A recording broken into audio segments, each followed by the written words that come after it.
Según Génesis 47, 12, 27, durante la sequía en Egipto, José almacenó y preservó el alimento. Para subsistir, la gente tuvo que venderlo todo y, al fin, incluso a sí mismos. Ese es el precio de vencer.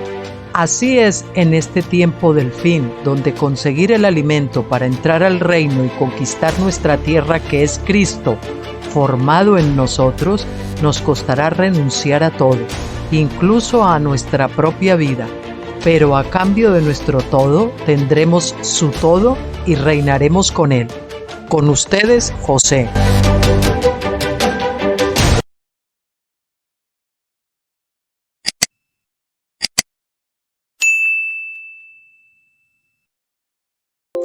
Hola, muy buenas. Aquí estamos con ustedes retomando ya el programa normal. Saben que habíamos terminado un libro que es estupendo maravilloso para entender realmente lo que es Pentecostés, el trigo y los asnos de Pentecostés, el doctor Stephen Jones. Y vamos a ir con otro de los que yo tenía separado también, de los primeros que leí, y junto con el que les acabo de mencionar, pues lo destaqué en la columna de la derecha del blog, que se titula Los vencedores de la cebada. Ya sabe que la cebada es la que madura primero, por eso representa a los vencedores, después el trigo representa al resto de la iglesia y las uvas pues representan a los incrédulos, las tres cosechas para la mesa de la comunión del Señor. El pan sin levadura de la cebada, el pan con levadura del leudado de Pentecostés, del trigo, y después la vendimia. Y bueno, pues vamos a entender por este libro muy bien lo que, bueno, como la cebada en la palabra de Dios simboliza precisamente a los vencedores y entender quiénes son los vencedores, ¿no? Y bueno, vamos a comenzar entonces con este libro. Vamos a ver el primer capítulo de Barley Overcomers, es decir, los vencedores de la cebada, del doctor Stephen Jones. Y bueno, vamos a ver el primer capítulo. Bien, la introducción dice: la segunda parte de la serie Los vencedores de la cebada es un estudio profundo de los eventos en la Biblia que ocurrieron en el momento de la cosecha de la cebada, ofrenda de la cosecha de la cebada, que era la ofrenda de la gavilla mecida. Encontramos que la cebada siempre está asociada con los vencedores, la vida, la primera resurrección y la llegada de la filiación en la fiesta de los tabernáculos. Los vencedores son los que alcanzan la plena filiación en vida. Esos son los vencedores, ¿verdad? Entonces, el capítulo 1 sería las tres fiestas de Israel. Vamos a ver: Pascua, Pentecostés, tabernáculos, la siega de la cebada, y el 3 vamos a ver algunas historias de la cebada. Y bueno, vamos al capítulo 1, las tres fiestas de Israel. Cuando Dios guió a Israel fuera a salir de Egipto, al desierto y a la tierra prometida, él instituyó, fíjese que la primera fase es el desierto, que simboliza Pentecostés, y después viene la tierra prometida, la siguiente fase, ¿no? Hay que recorrer el camino completo, la maduración completa. Él instituyó varias fiestas o días de fiesta para conmemorar los eventos importantes. Los 3 días principales de fiesta son Pascua, Pentecostés y tabernáculos. Pascua conmemora la salida de Egipto. Pentecostés conmemora el día que Dios descendió en el monte Sinaí para darle la ley a Israel. Tabernáculos conmemora el tiempo que Israel habría de cruzar el río Jordán para entrar, el tiempo en que Israel habría de cruzar el río Jordán para entrar en la tierra prometida. Así que tenemos la Pascua, que es la salida de Egipto, lógicamente la justificación y salida de Egipto. Pentecostés con la ley en el Sinaí, y por eso Pentecostés es la fiesta donde el Espíritu Santo trata, si nos sometemos al bautismo de fuego, de escribir esa ley en nuestros corazones, y llevarnos al hoy, a morir a nuestra carne, para que podamos entrar en la siguiente etapa, cruzando el Jordán, que es el río de la muerte, a la carne, lógicamente, para entrar a la tierra prometida, que es la vida victoriosa, el reposo de Dios, el shalom de Dios, andar en el Espíritu, etc. Bien, es muy importante que los cristianos estudien estos días de fiesta en detalle, porque revelan el plan de Dios para la tierra entera en una escala grande, en una escala mayor, no solamente a nivel de maduración personal, sino a nivel de maduración como iglesia, como cuerpo. También revelan el plan de salvación en el nivel espiritual. La historia escrita por Moisés no solo es historia, sino también es una gran novela alegórica por la cual nosotros podemos conocer la mente de Dios. Pascua, la aplicación personal. En el nivel personal, la historia de Israel en el desierto nos representa los 3 pasos hacia la salvación completa. El paso primero revelado en la fiesta de Pascua. Cuando un hombre pone su fe en Dios a través de Cristo, el Cordero de Dios se dice que se convierte en cristiano. Creemos en Cristo y somos salvos en nuestro espíritu. Se dice que se convierte en cristiano. Él es justificado por la fe en la sangre del Cordero, la justificación, primera etapa. Esto es por lo que Jesús tuvo que morir en la cruz durante la fiesta de la Pascua. Él era el verdadero Cordero de la Pascua.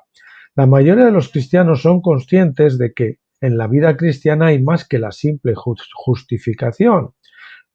Así como Israel tenía que recorrer una larga distancia antes de entrar en la tierra prometida, también el cristiano justificado tiene una larga distancia antes de alcanzar la promesa completa de Dios.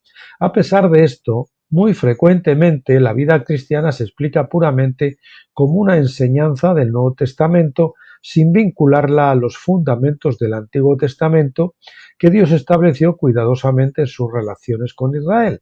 Por esta razón, algunos enseñan que una vez que ellos están justificados por la fe, hay muy poco más que hacer excepto tratar de salvar a otros. Craso error, porque no hemos madurado y solo podemos engendrar como mucho moabitas, amonitas e ismaeles, ¿verdad? Si no hemos madurado, no podemos producir un fruto adecuado. Esto es comparable a un israelita saliendo de Egipto y entonces quedándose en las orillas del Mar Rojo tratando de convencer a más personas que salgan de Egipto. Es decir, yo no he salido más que un trocito, pero vuelvo a decir a otros y a evangelizar a aquellos que están en Egipto diciéndoles que esto es muy bueno y tal, pero yo jamás llegué allí donde yo les digo que hay que llegar. ¿Quién le va a seguir a usted si usted no sabe ni dónde todavía no llegó? Es difícil poder guiar a otros, ¿verdad? Difícilmente. Esto es comparable, como les decía, a un israelita saliendo de Egipto y entonces quedándose en las orillas del Mar Rojo y tratando de convencer a más personas que salgan de Egipto. A más personas de que salgan de Egipto. Mientras es cierto que un cristiano debe dar testimonio a la gente cuando el Espíritu le mueva a ello, a estar preparados para presentar defensa con mansedumbre, decíamos ayer, a todo aquel que os demande razón de la esperanza que hay en vosotros. No tenemos que estar evangelizando sistemáticamente todo el tiempo a todo el mundo, porque no sabemos nosotros quién es el que está preparado para un terreno adecuado para recibir la semilla. Y nosotros tampoco todavía tenemos una semilla adecuada. Bien, es cierto que un cristiano debe dar testimonio a la gente, es una nota mía, cuando el Espíritu le mueva a ello, debe ver que su justificación no significa que él ya esté en la tierra prometida.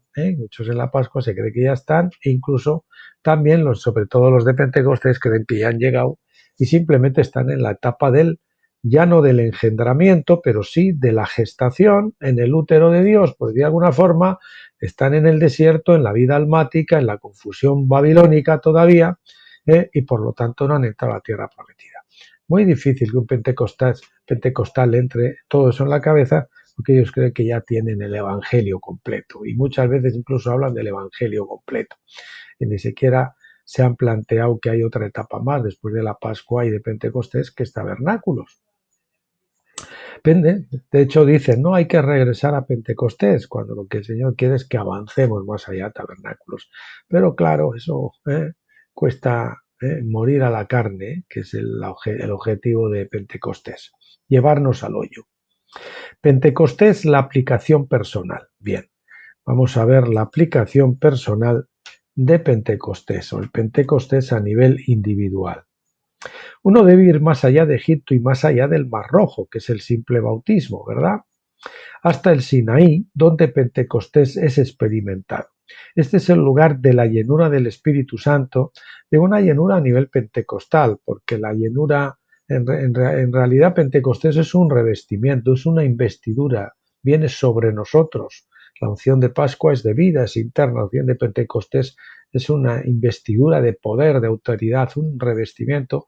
En tabernáculos tenemos una nueva unción de vida, cuando el Señor sopla sobre nosotros la vida de resurrección, y después tenemos pues la doble porción, que es la que debe venir y la que estamos esperando. Bien, el sitio donde nosotros aprendemos la obediencia y donde la ley de Dios es escrita en nuestros corazones. El otro día hoy leía un comentario que me dejaban, que fue precisamente en lo que hablábamos ayer de la evangelización personal, diciéndome que, pues eso, que no había que congregarse en una iglesia, en las iglesias y que esas personas ni siquiera estaban preparadas y todo esto y demás.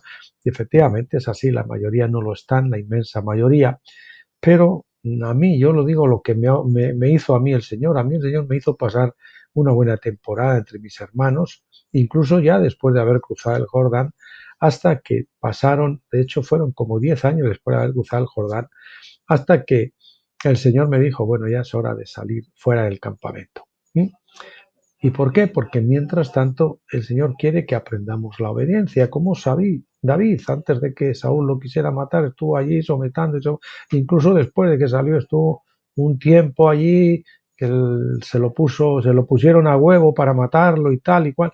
No levantaré mi mano contra el ungido de Jehová. Hay que esperar el tiempo de Dios para reinar, ¿verdad? Digamos, para que el Señor nos dé nuestro Isaac y entonces podamos salir por nuestra cuenta sin tener que estar sometidos ya a autoridades y demás. Pero hay que aprender la obediencia, hasta Cristo aprendió la obediencia. ¿Y cómo aprendemos la obediencia si no tenemos nadie a quien obedecer? Difícilmente, ¿verdad? Y también en la Iglesia dice que el Señor ha puesto diferentes ministerios, unos apóstoles, otros profetas, maestros, etc.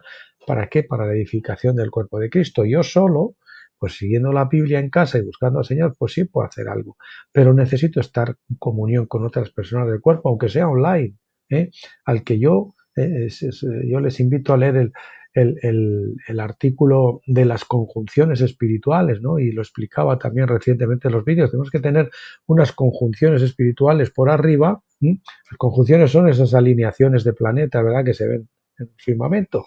Y ahí están unos, pues nosotros tenemos que buscar cuál es nuestra posición y el Señor va a poner por arriba una y quizás alguna otra persona, pero sobre todo una principal, por lo menos durante una etapa larga. Después en otra etapa puede venir otro y demás, de la que tenemos que recibir y de alguna forma de la que tenemos que llevar la dirección y someternos, ¿verdad? Aunque no tengamos incluso ninguna relación formal con él. Como ya, para mí, por ejemplo, esa conexión superior desde hace, pues diría que casi 8 o 10 años, es de Stephen Jones. Yo no tengo ninguna asociación formal con él, ni él la quiere, ni yo la preciso, ni la necesito, ni el Señor tampoco, pero yo entiendo que tengo que estar muy pendiente, chupar rueda, como en el ciclismo, ¿verdad? Y eso a la gente no les gusta. Parece que si no van ellos directamente en la cabeza, ya no sirve, ¿no? Pero no, tenemos que chupar rueda de alguien que va delante de nosotros. Y después, cuando ya el Señor cree que también en nuestro tiempo, poco a poco, Él va poniendo debajo de nosotros unas conjunciones, es decir, personas que se conectan con nosotros, a los que nosotros a su vez transmitimos. De alguna forma ejercemos una paternidad espiritual sobre ellos, ¿verdad? Bien, pues eso es importante, aprender la obediencia, porque si no aprendemos la obediencia, no estamos listos. Bien, desgraciadamente muchos que afirman una experiencia de Pentecostés parecen tratarla puramente como un fenómeno del Nuevo Testamento, sin saber que esta fiesta tiene sus raíces en la entrega de la ley en el monte Sinaí. Como resultado, muchos que se juzgan pentecostales por experiencia piensan que han recibido una licencia para actuar en iniquidad, es decir, sin ley, anárquicamente, y pueden violar cualquiera de las leyes divinas con inmunidad, mientras que sus transgresiones de la ley se hagan en amor. A menudo han recibido enseñanzas de que el amor, de una manera u otra, ha reemplazado la ley de Dios, en vez de ver que el amor es definido por la ley y se expresa en la ley. La ley es la naturaleza de Dios y expresa la naturaleza de Dios. Si desechamos la ley, desechamos la naturaleza de Dios. Bien.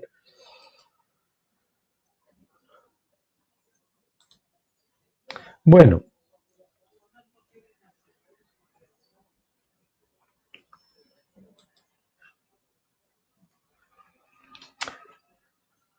Vamos a ver, permítanme, discúlpenme, que tengo que poner aquí esto en negrita. Bien. No todo el que me dice Mateo 7, 21 al 23, no todo el que me dice Señor, Señor entrará en el reino de los cielos, sino el que hace la voluntad de mi Padre que está en los cielos. Muchos me dirán en aquel día, Señor, Señor, ¿no profetizamos en tu nombre y en tu nombre echamos fuera demonios y en tu nombre hicimos muchos milagros? Y entonces les declaré, nunca os conocí, apartaos de mí, hacedores de maldad. En griego, anomia, iniquidad, anarquía, sin ley, ¿verdad? ¿De qué vale la experiencia de Pentecostés de uno si el cristiano se niega a ser guiado por el Espíritu y no aprende la obediencia? ¿De qué vale lo que estábamos comentando antes? ¿De qué vale la experiencia de Pentecostés si el cristiano se niega a tener la ley de Dios escrita en su corazón? Jesús dice que si el cristiano permanece sin la ley de Dios escrita en su corazón, Él les dirá al final del tiempo, Él le dirá al final del tiempo, apartaos de mí. Aquí entonces tendría que ser, si los cristianos permanecen sin la ley de Dios escrita en sus corazones, Él les dirá al fin, apartaos de mí. Probablemente habrá muchos cristianos sorprendidos en ese día. Esto no significa que esos cristianos perderán su salvación, pero por supuesto ellos se perderán la bendición de la primera resurrección y tendrás que esperar hasta la segunda resurrección en el gran trono blanco. Como les decía yo recientemente, nos perdamos reinar que en Cristo nos perdemos 1000 años por negarnos a completar nuestro bautismo de fuego. Que por supuesto tendremos que completar después, cuando resucitemos en la segunda resurrección. No lo vamos a zafar de él, lo vamos a tener que pasar, mejor pasarlo ahora, por muy duro que sea, por mucho temor que nos parezca al principio, y dice, Señor, quítame el miedo, pero yo quiero obedecerte a muerte, a lo que haga falta, Señor, dame la gracia, pero yo quiero cruzar. ¿Merece la pena? ¿Merece la pena tener que cambiar algunas cosas, echar a un Ismael, echar un ministerio que creamos por impaciencia? ¿Merece la pena dejar a un esposo, a un hijo, un trabajo, una novia, si el Señor nos lo pide? ¿Merece la pena dejarlo todo, como el joven rico, para seguirle al Señor? 1000 años merecen la pena. ¿Usted cree? ¿Merece la pena arriesgarse, aunque nos parezca un poco así, a leer, por lo menos, o sea, 30, 5, 10, 15, 20 libros te van a separar, permitirte conocer esta revelación, por mucho que te cause yuyo al principio, para chequearla bien y ver cómo al final es una coherencia maravillosa y tienes aquí unos mares de revelación que te van a venir de maravilla? Bueno, decídanlo ustedes mismos. Bien, entonces vean mis libros El propósito de la resurrección y el capítulo segundo, Las leyes de la segunda venida, que es uno de los libros fundamentales para entender la escatología, porque toda la escatología que no cumple esas leyes de la segunda venida que están expresadas en las fiestas de otoño, lo diré, trompetas, expiación y tabernáculos, ahí nos dice todo, cómo va a ocurrir eso, los eventos, el tiempo, cómo tiene que ser. Claro, hay que entender y hay que estudiar la ley. Y en ese libro maravilloso, Las leyes de la segunda venida, se estudia muy bien toda esa parte. Además, muchos que han ido de verdad más allá del Mar Rojo y han experimentado Pentecostés, dicen que ellos ya tienen el Evangelio completo. Lo decíamos antes también, el Evangelio completo. Hombres de negocio, el Evangelio completo. Y fíjate, ni siquiera habían oído hablar de tabernáculo. Y la verdad que ese fue un ministerio que realmente casi llegó al cenit, porque se expresaron ahí los dones, la forma, pero al final se desvirtuó también porque empezaron con el ecumenismo y con ciertas cosas, y de alguna forma traicionaron su llamado inicial. Pero fue como un regusto de tabernáculos, ¿verdad? De lo que venía de la plenitud del Espíritu. Además, muchos que han sido de verdad, que han ido más allá del Mar Rojo y han experimentado Pentecostés, dicen que ellos ya tienen el Evangelio completo. Esta opinión es comparable a Israel negándose a salir del monte Sinaí para ir a la tierra prometida. No hay realmente ningún evangelio completo hasta que uno haya ido más allá de Pentecostés y aprenda los principios de la fiesta de tabernáculos. Nuevo epígrafe. Tabernáculos, la aplicación personal. Después de dar la ley a Israel, Dios los envió a Cades Barnea, desde donde ellos enviaron a 12 hombres a que espiaran la tierra. Fíjese qué desgracia, qué tristeza que de 12 que pisaron aquel terreno y vieron aquello, solamente 2 decían vamos para allá, los otros se negaron a entrar, no quisieron entrar. Y muchos el Señor los lleva a espiar la tierra prometida, y después de espiarla se niegan a entrar. Muchos han subido incluso al Pisga como Moisés, aunque no han entrado y están vislumbrando a lo lejos la tierra prometida. Les vienen los olores, los aromas de los cedros del Líbano, ¿verdad? Pero no se deciden a morir allí en el monte, porque hay que morir en el monte. Moisés tuvo que morir en el monte, representa la ley, el antiguo pacto, para entrar luego en la transfiguración a la tierra prometida allí con Elías, ¿verdad? Moisés y Elías, con el Señor. Y nosotros tenemos que morir en ese monte, el monte final de Pentecostés, en el Jordán, tenemos que morir para que podamos cruzar a la tierra prometida, morir a la carne. Bien, cuando volvieron los espías estuvieron de acuerdo unánimemente que era una tierra buena para heredar. Todos muy bien. Sin embargo, 10 de ellos trajeron un mensaje de temor, insistiendo que serían incapaces de conquistar la tierra. Y a lo mejor a usted lo disfraza de temor y tal, y sí, el temor a abandonar la casa, abandonar, como le digo, a la esposa, al hijo, el trabajo, no sé qué, lo otro, a ponerle las pilas a una hija que está viviendo desorganizadamente y sin embargo usted la consiente, porque es su hijita, y no se atreve a ponerle las cosas claras y decirle, aquí en este techo se vive según las reglas de Dios. No, o sea, compromisos que el Señor no va a admitir. Si queremos entrar a por todo, Él va a pedir nuestro todo y va a pedir nuestra obediencia completa, no parcial. Bien, exhortan a la gente a que crucen, Dios les daría la tierra y exhortaron a la gente a que cruzaran el Jordán como Dios había ordenado. Perdón, Caleb y Josué, por otro lado, tuvieron fe en que Dios les daría la tierra y exhortaron a la gente a que cruzaran el Jordán como Dios había ordenado. Yo me acuerdo que me tuvo la segunda vez cuando el Señor me sacó de casa después de la experiencia que había tenido, ya la primera vez que fue terrorífica, del Señor, yo quiero obedecerte, pero tengo miedo, Señor. Estoy cagadito. Así que si, por favor, ayúdame a obedecerte. Y el Señor me quitó el miedo de una forma sobrenatural, así como se lo cuento. Pero Él me dio la gracia para cruzar, porque Él sabía que en mi corazón estaba dispuesto a obedecerle, pero que había un impedimento en mi carne, y también porque tenía la abrumadora presión de 3 pastores que venían a por mí tratando de violentar mi conciencia para que desobedeciera al Señor. ¿Me entiendes? No, ¿cómo vas a hacer eso y tal? Y no sé qué, no sé cuánto, tal, no te tienes que someter, tienes que esperar a tu esposa y no sé qué, y lo otro. Y claro, yo pues tenía la tesitura de empezar a vivir una vida con muchos cristianos de papá perrito, y esposo florero, donde pues eso, él no pinta nada en la casa, y como la mujer no quiere ir a por todas, y ni siquiera a lo mejor es creyente, pues él se tiene que quedar ahí toda la vida, pues acampado en el desierto, ¿verdad? Porque la esposa no quiere avanzar y porque las hijas con la esposa tampoco quieren avanzar, y entonces pues es el papá perrito porque las hijas lo sacan a pasar cuando ellas quieren y como ellas quieren, ¿no? Y bueno, a mí me dijeron, yo quise renunciar hasta la patria potestad. ¿Para qué quiero una patria potestad vacía de contenido? ¿Entienden? no, era por ley, no se podía hacer, pero yo estaba dispuesto hasta eso, por amor a mis hijas y a mi exmujer, y estuve dispuesto a perderlo todo, ¿eh? Para recuperarlo quizás, y para que no pudieran decir, bueno, mi padre me mostró el camino, ¿eh?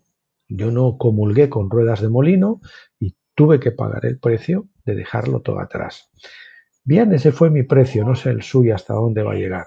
Solo sé que el comprometerse a todo con Cristo nos va a llevar, pues eso, a tener que renunciar a muchas cosas. Así que si usted quiere cruzar el Jordán, tiene que estar muy seguro de que está dispuesto a poner la mano en el arado y no a mirar atrás, cueste lo que cueste y pase lo que pase.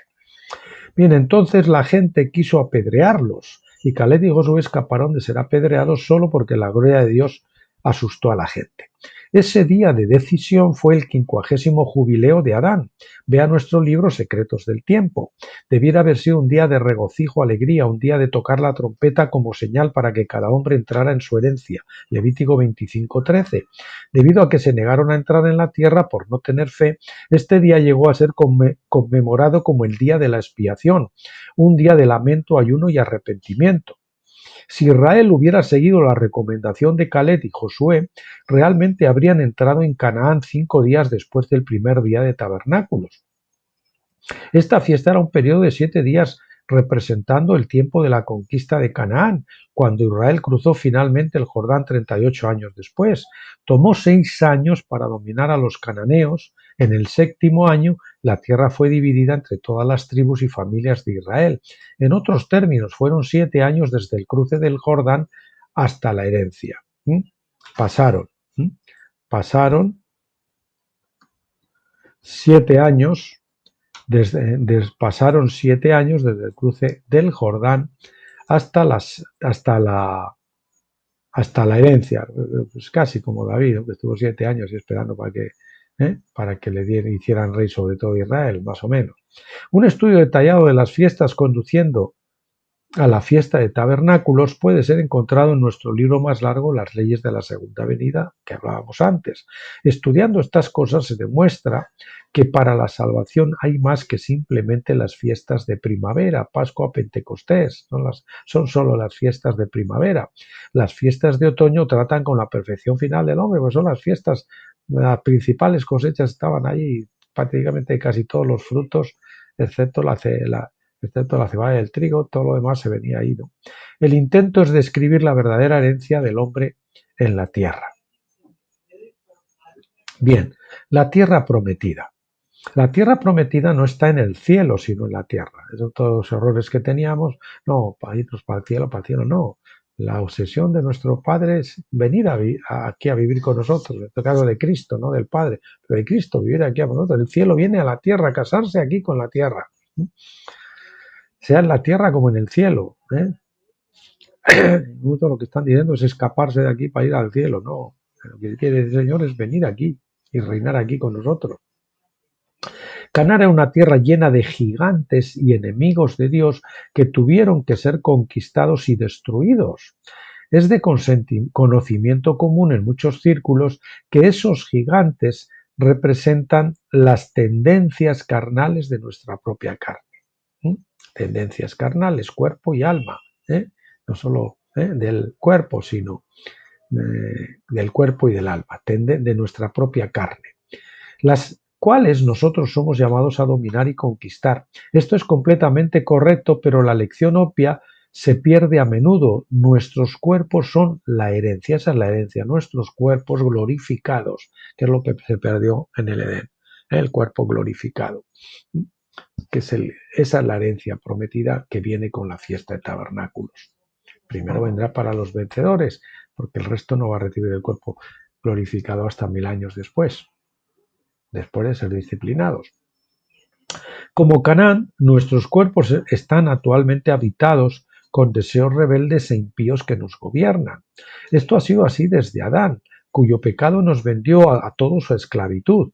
Dios había formado a Adán del polvo de la tierra. Su carne estaba hecha de tierra, hebreo Adama, de ahí viene su nombre. Y así fue nombrado según la tierra a la cual vino, de ahí viene Adán.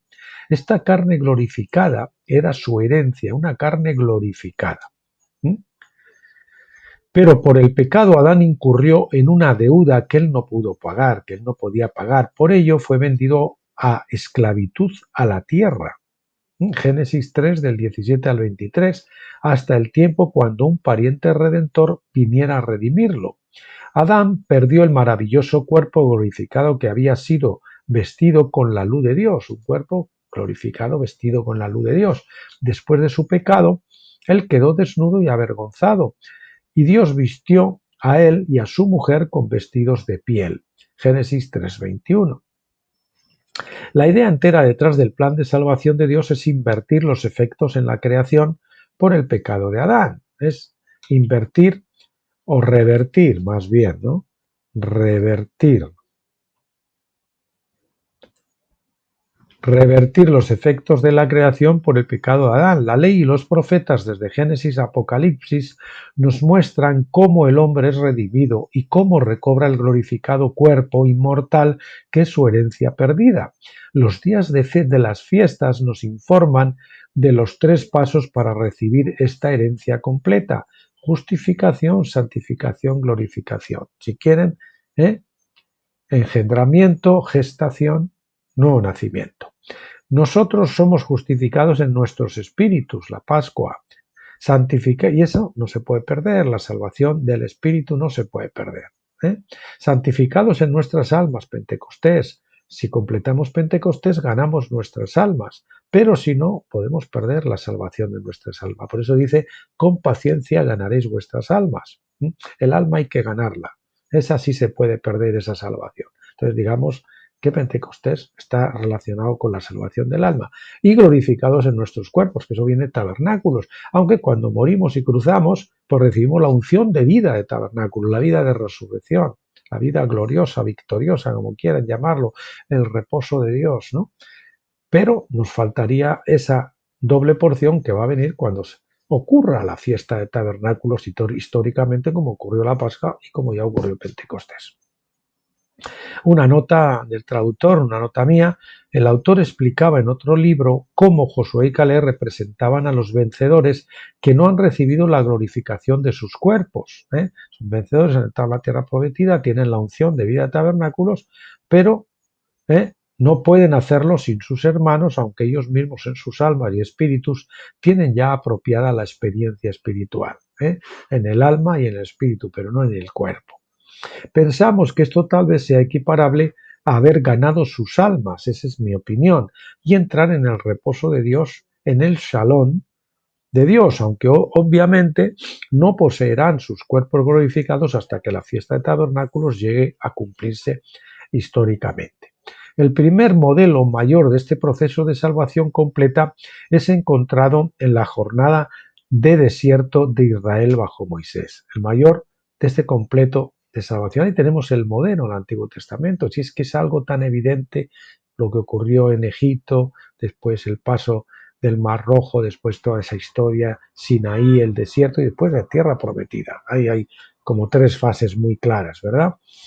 Bien, con la Pascua Israel se volvió la iglesia en el desierto, como se la denomina en Hechos 7:38, porque fueron justificados por la fe. Con Pentecostés a Israel le fue dado el Espíritu Santo, sin embargo se negaron a oír su voz, así que fueron guiados no por un testigo interior del Espíritu Santo, sino por una columna externa de nube y fuego. Aún así ellos tuvieron oportunidad de aprender la obediencia, tuvieron la oportunidad de aprender la obediencia. Entonces, si Israel hubiera entrado en la tierra prometida en el 50º jubileo, como Caleb y Josué habían recomendado, ellos habrían recobrado la herencia que había sido perdida en Adán. Es decir, habrían sido totalmente glorificados, transformados completamente en su gloria cuando ellos pasaran con el arca. Ellos habrían intercambiado sus vestidos de piel para ser sobrevestidos de nuestra habitación celestial, 2 Corintios 5:2, como Pablo lo dijo. Ellos habrían sido liberados de la casa de esclavitud en ese jubileo y cada uno de ellos habrían vuelto a su herencia. Por cierto, una fecha muy probable que ya estamos barajando, el doctor Stephen está barajando el jubileo el 12 de octubre del 2024 de esta cautividad babilónica. Y probablemente, como se ponía en el post de ayer, veremos esta caída del sistema económico ahora en el mes de agosto. Probablemente, siempre probablemente. Son probabilidades conforme a esos ciclos proféticos que él maneja y demás. Bien, y tiene mucho sentido porque estamos pues viendo por las noticias alternativas, si usted quiere enterarse de algo, por supuesto, porque si usted ve la televisión y los periódicos, como les llama César Vidal, las prostitutas mediáticas, pues estamos apañados. Bien, ellos habrían sido liberados de la casa de esclavitud en ese jubileo y cada uno de ellos habría vuelto a su herencia, habrían heredado mucho más que solamente un pedazo de bienes raíces en Canaán. Pero esto no debía ocurrir porque era solo un modelo.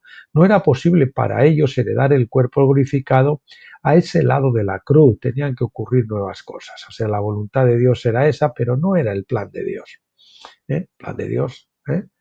Finalmente, tenemos que distinguir la voluntad de Dios y el plan de Dios, porque a veces no coinciden. Finalmente ellos tuvieron que conformarse con una parcela de tierra en lugar de la verdadera y última herencia. La historia de Israel nos dice que nuestra herencia se recibe en el cielo, que nuestra herencia no se recibe en el cielo como espíritu, sino en la tierra en un cuerpo glorificado. Nuestra esperanza, la tierra prometida, entre comillas, es no abandonar la tierra e ir al cielo, sino la redención de nuestro cuerpo. Sería más bien no es abandonar la tierra e ir al cielo, sino la redención de nuestro cuerpo, Romanos 8:23. Es recibir el tipo de cuerpo que Jesús tenía después de su resurrección, un cuerpo que es inmortal y glorificado, un cuerpo que tiene la autoridad en el cielo y en la tierra porque tiene los genes de ambos reinos, por decir algo, así como el propio Jesús tenía y puede ministrar en el cielo, con el vestido de lino que tipifica el cuerpo glorificado, el cuerpo celestial, y puede vestir en la tierra como estaba Jesús, comer y beber y interactuar aquí en el atrio terrenal, en el atrio exterior, que simboliza el vestido de lana. Bien, Ezequiel 44 habla de esto en lo que se refiere a los hijos de Sadoc, que tienen el derecho de ministrar a Dios en el santuario celestial, pero también teniendo el derecho para ministrar a la gente en el atrio exterior terrenal, aunque está expresado como si fuese dos atrios solo, ya no hay un intermedio, sino el atrio celestial y el atrio exterior terrenal. Aunque estaba expresado en la terminología del Antiguo Testamento, los profetas dejan claro que nosotros tenemos una nueva Jerusalén ahora, y nuestros cuerpos son los verdaderos templos de Dios, 1 Corintios 3:16. Un cambio también ha sido hecho en el sacerdocio, Hebreos 7 del 11 al 12.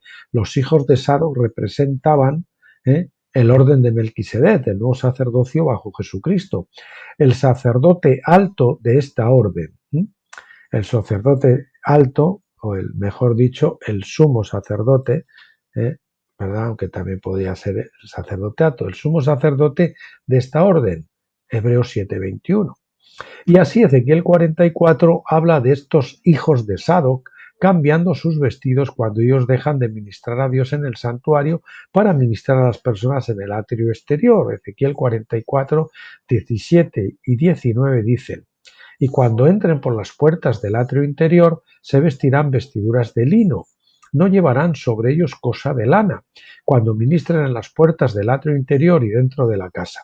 Cuando salgan del atrio al atrio exterior, el atrio de afuera al pueblo, se quitarán las vestiduras con que ministraron, las de lino, y las dejarán en las cámaras del santuario, y se vestirán de otros vestidos, los de lana, para no santificar al pueblo con sus vestiduras.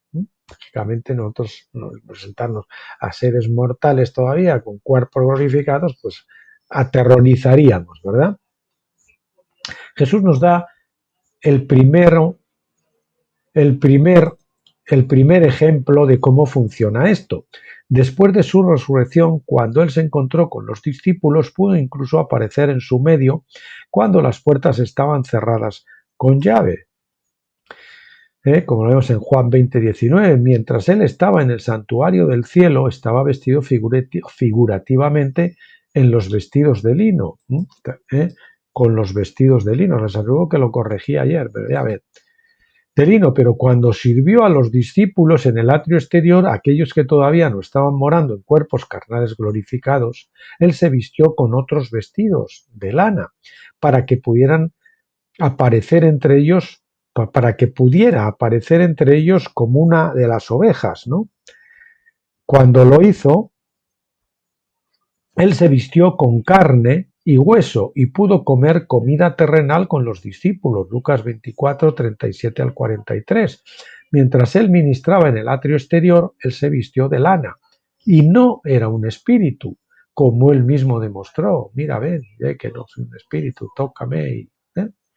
Él era solo un espíritu cuando desapareció, se volvió a convertir en espíritu, porque entonces cambió su vestido a lino para servir en el santuario celestial, en el plano espiritual.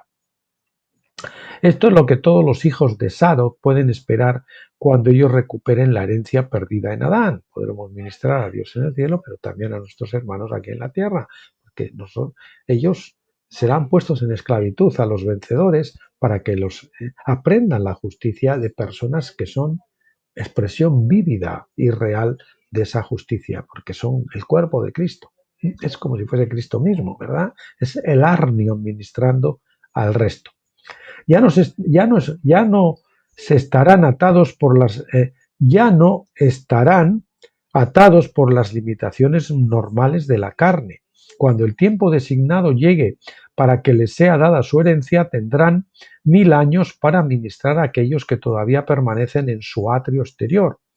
Ellos les enseñarán a estas personas a conocer a Dios, entonces serán cumplidas las profecías sobre todas las naciones, caminando en la luz de Dios y regocijándose ante Él.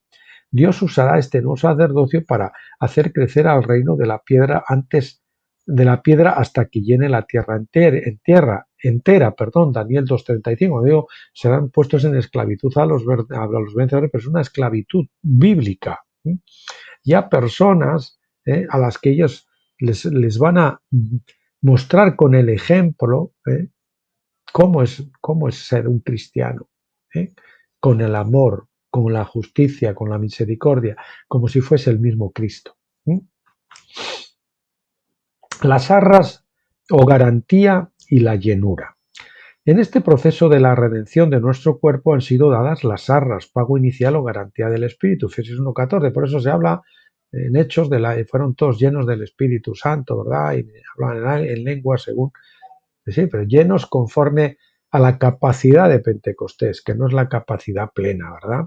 Es como llenar un vaso pequeño o llenar un vaso grande, por decirlo de alguna manera.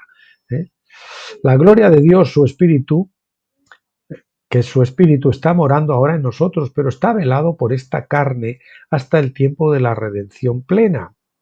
Si nos pudieran mirar por dentro, desprenderíamos luz, ¿no? Como cuenta el doctor Stephen Jones en la novela, cuando están las lágrimas de mi padre, cuando están flagelando a un vencedor, a uno de ellos, pues cuando las heridas que le abre la ciudad, por ahí salían como haces de luz, ¿no? El tema glorificado, ¿no? Pablo habla bastante claramente de esto en Efesios 1, del 13 al 14. Dice él, en él también vosotros, habiendo oído la palabra de verdad, el evangelio de vuestra salvación, y habiendo creído en él, fuisteis sellados con el Espíritu Santo de la promesa, que es las arras de nuestra herencia hasta la redención de la posesión adquirida para alabanza de su gloria. Pablo dice que los creyentes de Éfeso conocían a Dios como Salvador, Pascua, pero después de creer en él llegaron a experimentar también a Dios como Rey, Pentecostés, como Señor, ¿verdad? Y allí recibieron las arras del Espíritu, así como Israel lo hizo en el monte Sinaí. La garantía del Espíritu es implantada dentro de nuestros cuerpos, porque este es el principio de la herencia completa, cuando nuestros cuerpos serán transformados totalmente. Primera de Corintios 15:51. Dios ha prometido transformar nuestros cuerpos en carne espiritual del mismo tipo que la que Jesús tenía en su resurrección. Nuestra esperanza es ser a semejanza de su resurrección, Romanos 6:5. El propósito de la creación es manifestar lo espiritual en la tierra, en el reino material, para que la materia, particularmente el cuerpo del hombre, pueda glorificar a Dios tanto en la tierra como en el cielo. En el plan de Dios, el movimiento del Espíritu es del cielo a la tierra, no de la tierra al cielo. Esto está claro porque Dios vino a la tierra al monte Sinaí y por su segunda venida a la tierra en la persona de Jesucristo. También fue visto en el día de Pentecostés, cuando Él empezó a derramar su Espíritu sobre sus cuerpos carnales y terrenales. Así que podríamos decir que ahora la venida que está por ocurrir pues sería una tercera, ¿no? Si contamos la del Sinaí, claro. El tiempo designado. Digamos, una preencarnado, ¿verdad? Porque no se había encarnado. Y dos, digamos, dos venidas encarnado. Ya como Jesucristo cuando vino la segunda vez, no, quiero decir, después ya vino encarnado. Es decir, que como encarnado son dos venidas. Si contamos la del Sinaí 3. El tiempo designado. Cuando Israel se negó a entrar en Canaán a su primera oportunidad, Dios los juzgó por no permitir a esa generación heredar la promesa. Ellos tendrían que vagar en el desierto durante 40 años hasta que toda esa generación hubiera muerto. Ese es el fin de Pentecostés, que caigamos en el desierto, que muramos, que nuestro viejo hombre muera en el desierto, como simbolizan las piedras que se sepultaron en el Jordán, y después recibamos la resurrección, la vida nueva de resurrección, el nuevo hombre, simbolizado por las 12 piedras nuevas que se levantaron del otro lado del Jordán. Cuando las personas oyeron el juicio de Dios, lo dice en Josué 4 y 5, ¿no? Hasta que todos los hombres de guerra cayeron en el desierto, y tenemos que caer. Nuestro hombre de guerra tiene que caer, dejar de luchar, entrar en la rendición y en la quietud para poder cruzar del otro lado. Y ya dejar nuestras propias iniciativas personales, nuestras obras muertas, y esperar quietos hasta que el Señor circuncide nuestro corazón y nos envíe. Mientras tanto, quietecitos. Hay tiempo para estar quietos, preparándolas y velando las armas, ¿verdad? Y preparándonos para la batalla. Hay tiempos para ir a la batalla. Hay que saber cuál es el kairos, el tiempo de Dios, para que no nos hallemos subiendo a conquistar la tierra como aquellos que fueron luego en rebeldía, que primero se negaron y luego fueron en rebeldía, y entonces les dieron para el pelo, ¿verdad?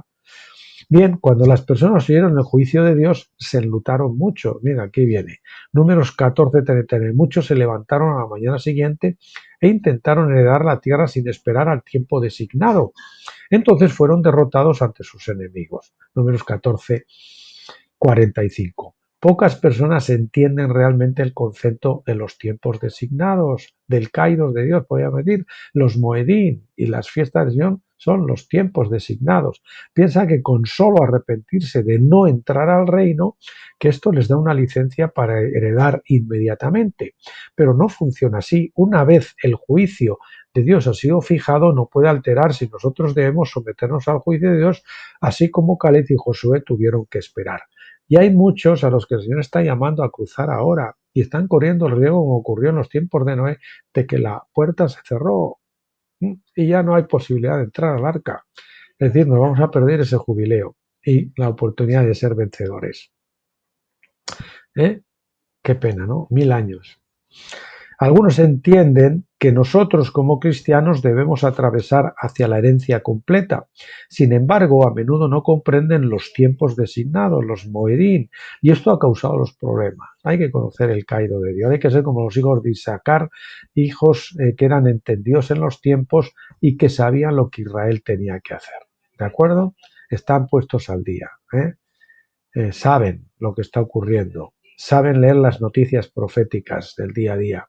Están donde tienen que estar.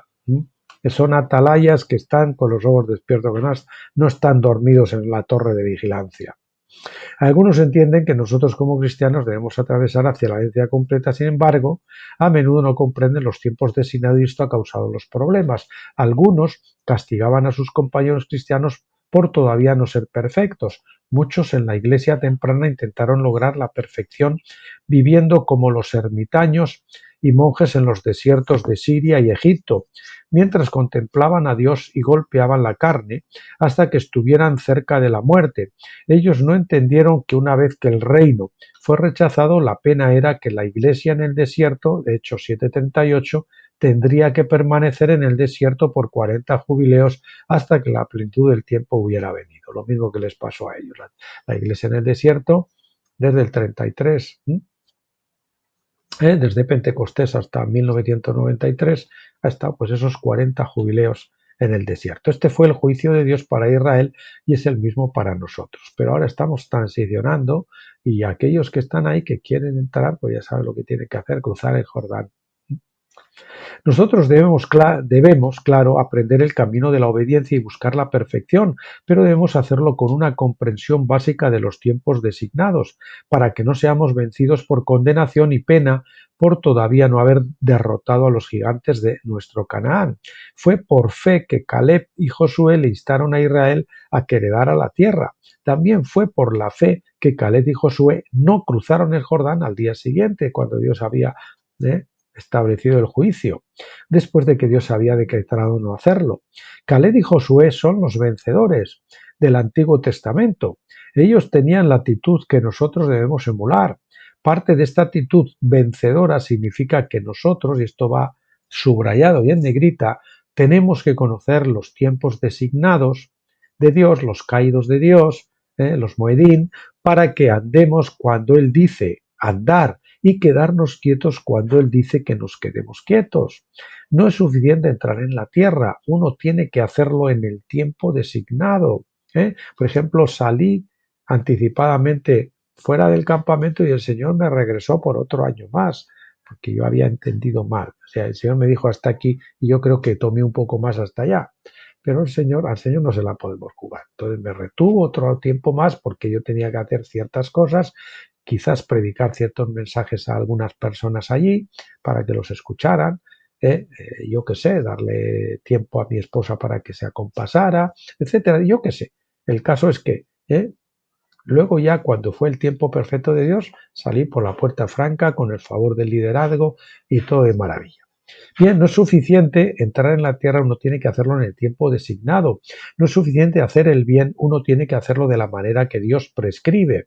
Un hombre no es coronado a menos que compita según las reglas. Yo, por ejemplo, en cierta ocasión estaba pasando una época donde me tuvieron muy humillado del ministerio y el Señor y de repente se abrió una puerta y yo me pude haber zafado de aquella situación, ¿verdad? Y haberme quedado, en vez de cuidar, regresé aquí de donde estaba yo de misionero y en vez de quedarme aquí, que me decían quédate por aquí y tal, que no sé qué, y escaparme de aquel yugo difícil que tenía en el otro lugar, pues sin embargo regresé allí y me sometí al tiempo de Dios. Y entonces como el Señor vio que yo me sometí y me humillé otra vez más y esperé a que se me abriera la puerta por Él, tal. Sin embargo, entonces después, un año después de haber obedecido y habiéndome el Señor visto que yo no me había zafado a pesar de que estaba la puerta abierta,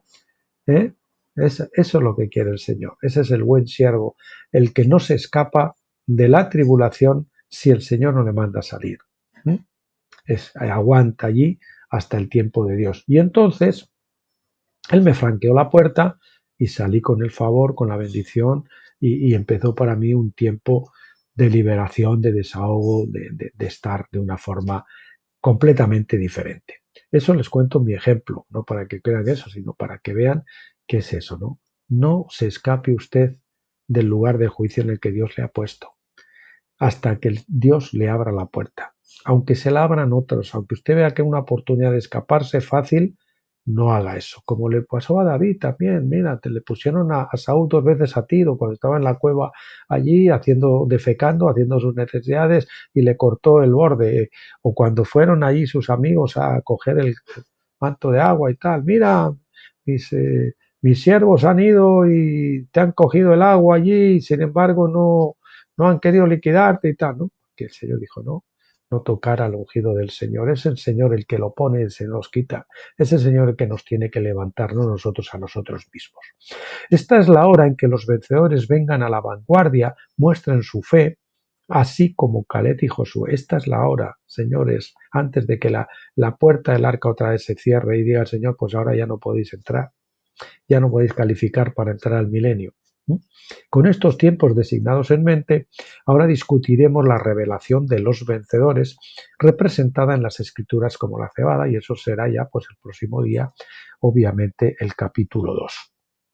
Bien, mis queridos amigos y hermanos, esto es lo de hoy. El próximo día no sé si nos tocará ver algo del libro mío, Reflexiones acampados en Gilgal, algunos artículos de ahí, o bien, si no será ese, pues será continuar con el libro, creo que será el del regreso del hijo pródigo, que también a mí me parece maravilloso.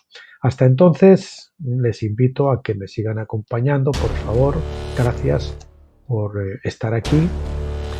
Oro por ustedes, que el Señor les bendiga, que ensanche el sitio de sus tiendas, que les abra su entendimiento, y les espero, como les dije, el próximo día. No dejen de acompañarme, que Dios los bendiga, y hasta entonces pásenlo bien.